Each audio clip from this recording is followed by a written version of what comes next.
থাকবে। এখন এই ক্লাসে এসে বললে তো হবে না যে টিচার লাগবে, আমাদের অনেক পরে গেছে, আমাদের বেসিক ক্লিয়ার না করতে, আমরা নতুন কারিকুলাম থেকে আসছি, আমরা 9-এ পড়িই না, তা 10-এ এসে হ্যাঁ আমি টিচারের কাছে পড়ছি, টিচারদের অনেক অবদান আছে। শিক্ষামন্ত্রীর অবদান দিতে চান কিনা? শিক্ষামন্ত্রী অনেক অবদান আছে, ওনার ভয়ই পড়ছি, আমি তো পড়তামই না, মানে 1-2 ঘন্টাও পড়তাম না।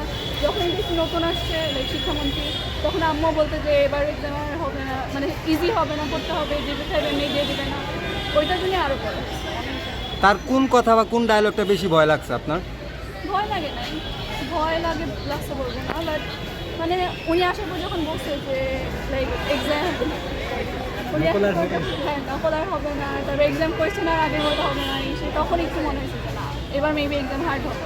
শিক্ষামন্ত্রীর ভয়ে কি আপনার গোল্ডেন এ প্লাস পাওয়া? হ্যাঁ আচ্ছা, শিক্ষামন্ত্রীর নকলের হবে না, এই ডায়লগটা কি শিক্ষার্থীদের জন্য না আছে?